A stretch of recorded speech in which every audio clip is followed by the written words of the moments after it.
It's Monday here ng umaga, syempre. 6:45 pa lang. So today talakayin natin ito ay patungkol pa rin sa about sa eschatology, na po? Ang pagbabalik ng ating Panginoon. In English, Jesus is coming back. Ang teksto natin babasahin ngayon ay sa 1 Thessalonians chapter 4 verses 16 hanggang 17. Pasensya na kayo sa boses ko at kagigising-gising lang kanina. Ang sabi dito sa passage na ito ay, sa araw na iyon, ang Panginoon mismo ang bababa mula sa langit kasabay ng malakas na utos. Maririnig ang pagtawag ng punong anghel at ang pagtunog ng trumpeta ng Diyos. Ang mga namatay na sumasampalataya kay Kristo ang unang bubuhayin. Pagkatapos, ang mga buhay pa sa atin sa araw na iyon ay kasama nilang dadalhin sa ulap para salubungin ng Panginoon sa himpapawid at makakasama na natin ng Panginoon magpakailanman. Amen. Napakaganda. So, itong nabasa natin is about sa reunion natin sa ating Panginoon. The Great Reunion. Next, simulan na natin. So mga kapatid, na-experience mo na ba na ma-miss ang isang mahal mo sa buhay? Yung tipong araw-araw mong hinihintay ang text niya. O kaya, yung pag-uwi ng OFW na kamag-anak mo. Ganyan din ang nararamdaman ng maraming Kristiyano noon. They were longing for Christ's return. Pero may tanong sila, paano naman yung mga namatay kay Lord? Paano kung di kami sabay-sabay? Yan ang katanungan nila. Paul write this passage to give hope. Bigyan tayo ng clarity at i-comfort ang mga mananampalataya. So today, God wants us to have that same assurance and excitement. Jesus is coming back and it will be glorious. Sabi niya sa natin sa 1 Thessalonians chapter 4 verses 16 hanggang 17. Sabi doon, sa araw na iyon, ang Panginoon mismo ang bababa mula sa langit kasabay ng malakas na utos. Maririnig ang pagtawag ng punong anghel at ang pagtunog ng trumpeta ng Diyos. Ang mga namatay ay sumasampalataya kay Kristo ang unang bubuhayin. Pagkatapos, ang mga buhay pa sa atin sa araw na iyon ay kasama nilang dadalhin sa mga ulap para salubungin ng Panginoong Hesus sa impapawid. So ito yung tinatawag na tribulation. At makakasama na natin ang Panginoon magpakailanman. So ano ang biblical exposition nito mga kapatid? Gamitin palagi ang exegesis. The Lord Himself, sabi. Hindi ito proxy or anghel. Si Jesus mismo ang babalik. Personal at powerful ang kanyang pagbabalik. Cry of command. Sabi nga daw sa Greek word, kelushma. Parang utos ng isang general sa digmaan.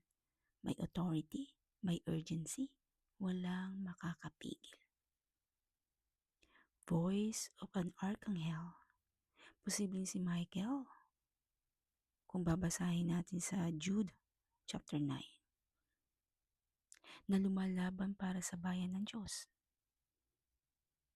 Heavenly authority. Very public ito and very loud. Trumpet of God. Katulad ng Old Testament or katulad doon sa Old Testament. Hindi po ba ang trumpeta ay ginagamit sa pagtitipon ng bayan at pagpapahayag ng kilos ng Diyos? Nasa Exodus 19:16. Tingnan natin. Gusto ba natin basahin? Exodus 19:16.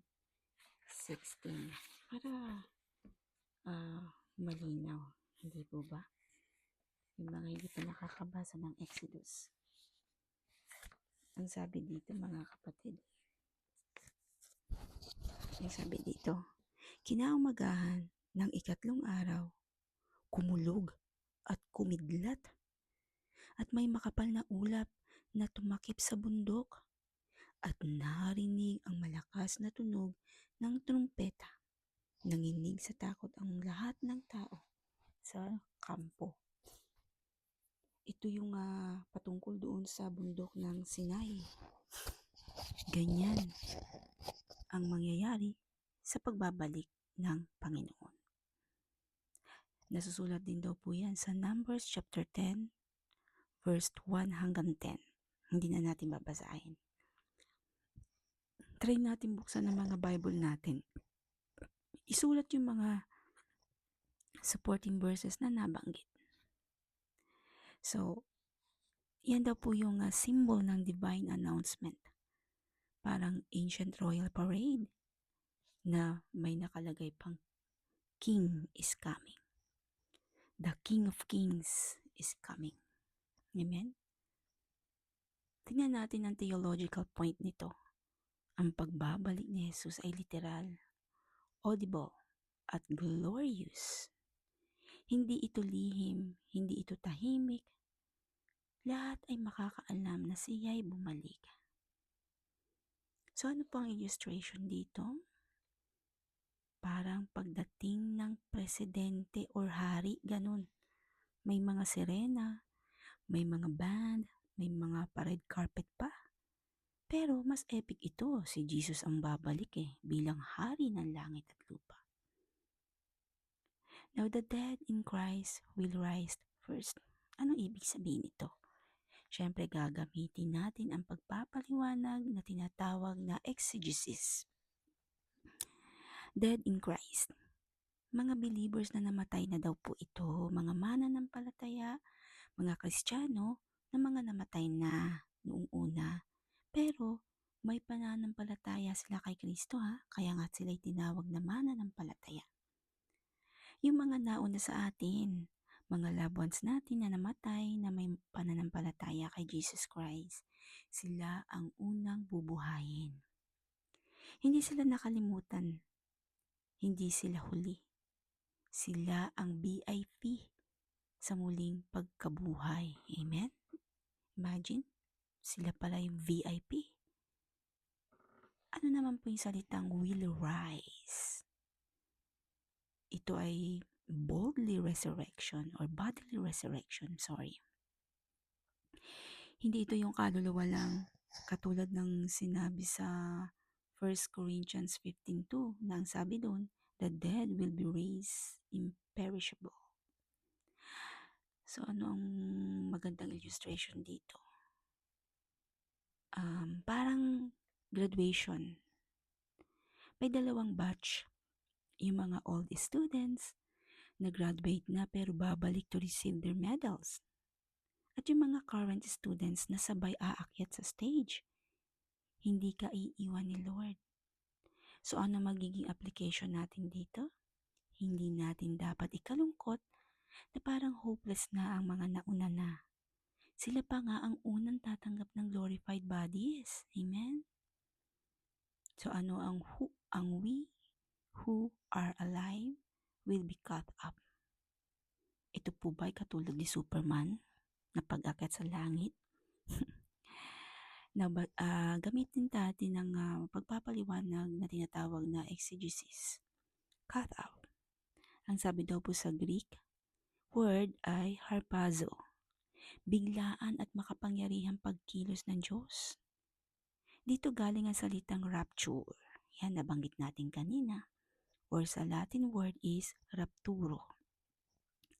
Ibig sabihin ay suddenly snatch or taken away with force. Ang bilis. Ibig sabihin, parang The Flash, no? Hindi ito fantasy. Ito ay totoong future event. Now, in the clouds. Anong salitang in the clouds? Sa Bible, clouds symbolize God's presence. Sa Exodus 13:21, nakasulat yan. At sa Matthew 17:5, tingnan natin sa Matthew 17:5. Magbasa tayo ng Tagalog, ha? Matthew 17:5, para naman makapakinig ang ating mga kapatid kung ano ang nasusulat sa Matthew